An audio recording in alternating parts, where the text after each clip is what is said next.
A very good morning to you at home, to former Newcastle and Bournemouth midfielder Dan Gosling and to Michael Bridge. Only one place to start, and that is with Benjamin Cesco. It could be a crucial day. Manchester United isn't acceptable, but is moving in the right direction. It does seem like Leipzig and the player are just waiting for that to be done. I literally said 2 minutes ago, Newcastle can't do any more. And that's how they will be feeling, and they'll be disappointed hearing this.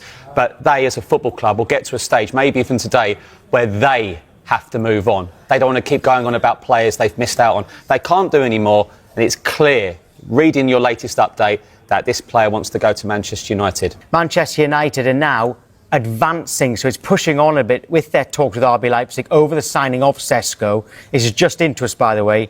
Manchester United is still slightly lower than Newcastle's, but we're told they're getting there with Manchester United.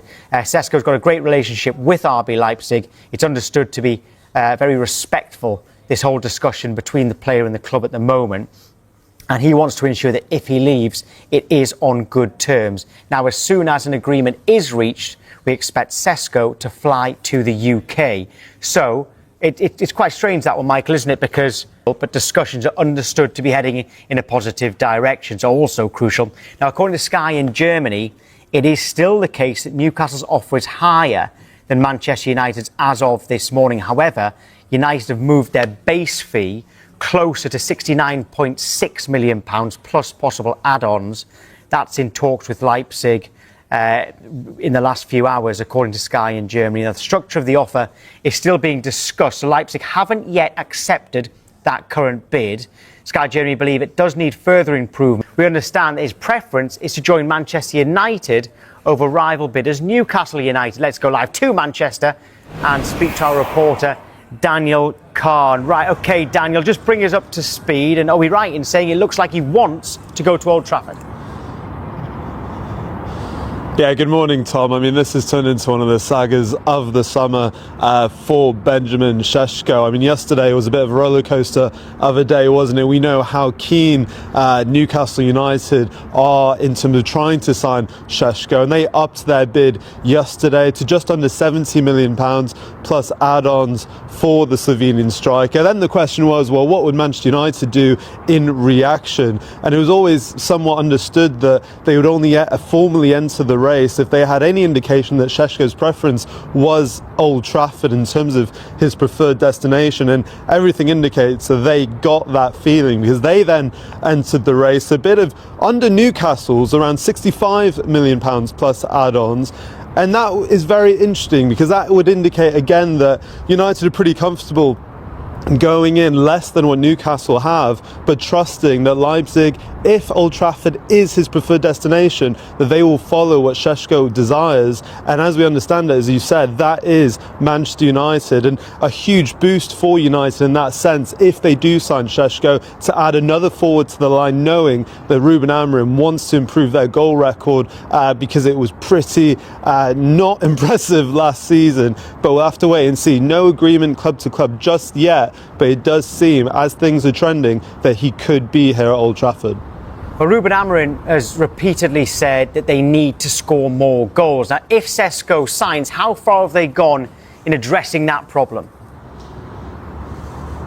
Yeah, I mean, huge, Tom. If he does sign, United would have signed 3 players in Šeško and Buemo and Matheus Cunha, who scored 48 league goals between them last season. And let's not forget, I talk about their record last season, only 4 teams scored less goals than Manchester United in the Premier League last season. And I spoke to Ruben Amorim on multiple occasions last season, and he spoke about the need of needing to be more clinical in front of goal. And that, you would hope, would be addressed by signing these 3 players to add creativity. And the thing about Šeško as well is he scored 21 goals in all competitions last year, but it was the pure variety of goals he scored, not just, say, in the box, but he's great in the air, he can score with both feet, and he's also a bit of a facilitator in the box as well. So you think him with the likes of Bruno Fernandes and Buemo and Cunha all around, and plus the likes of, with those signings though, and if Šeško signs, you would think United will be a much more potent attack this season. Manchester United's next transfer priority is clear, regardless of Benjamin Cesco's situation.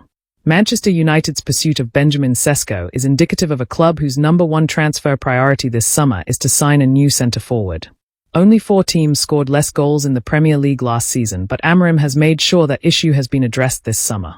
A new centre-forward will be complemented by the signings of Matheus Cunha and Bryan Mbeumo, who scored 37 goals between them last season, and that should relieve some of their goal-scoring woes. Understandably, United's focus has been on securing a proven goal-scorer up front, but once that situation is resolved, Ruben Amorim has already made United's next transfer priority pretty clear. Amorim is keen for United to sign a dynamic midfielder who offers a bit more pace in United's engine room. Captain Bruno Fernandes is expected to play deeper this season, while Manuel Ugarte and Kobbie Mainoo are options in there too. But after the departure of Christian Eriksen, Toby Collier, who is expected to leave United on loan this summer, is currently United's 4th option, and it feels like that is a glaring area for improvement in the squad. But given the focus has been on signing attacking talent, there has been little in the way of links with midfielders so far. Valencia star Javi Guerra has been tentatively linked.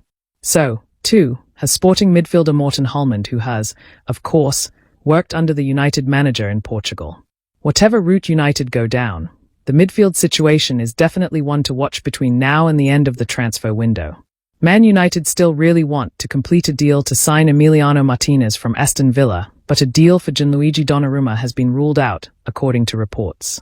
Ruben Amorim has been supported in the transfer market with the signings of Matheus Cunha, Bryan Mbeumo, and Diego Leon so far this summer. But many fans want lots more this summer. Man United seem to be in the race to sign Benjamin Cesco from RB Leipzig as their main striker target, while reports have claimed they also want to sign a new goalkeeper and defensive midfielder this summer. The Red Devils have been linked with numerous goalkeepers as potential replacements for Andre Onana, who had a poor season at Old Trafford, and Botafogo goalkeeper John Victor is one of the latest names that Man United have been credited with interest in. Aston Villa and Argentina stopper Martinez has been heavily linked too, with Man United reportedly having a loan bid rejected earlier in the summer. But now former Red Devils chief scout Mick Brown, who is still well connected at Old Trafford, insists that Man United interest in Martinez hasn't gone away. Brown told Football Insider, "Man United still want to sign a goalkeeper. Ruben Amorim wants to strengthen in that position and has been looking to do so. At the moment, they are going to have to start the season without their first-choice goalkeeper because he's picked up an injury in pre-season. I expected them to do more to sign Emiliano Martinez, but I am told that interest hasn't gone away. Whether it's him or somebody else, they want a new goalkeeper before the window closes. Aston Villa might have to sell somebody, so United want to take advantage of that. I think Martinez is a very, very good goalkeeper who would be a major improvement on what they've got, and it seems the club agree with my view of things. Obviously, they haven't been able to sell Onana, but I'm not sure how much of an issue that will be. They wanted to do that before signing Martinez, but the interest just hasn't been there and it looks like he's going to be staying. I think if they really want Martinez, they'll try to get him even with Onana there, and then hopefully they can move him on in January or next year. That's the decision the club will have to make, whether they want to balance having both of them.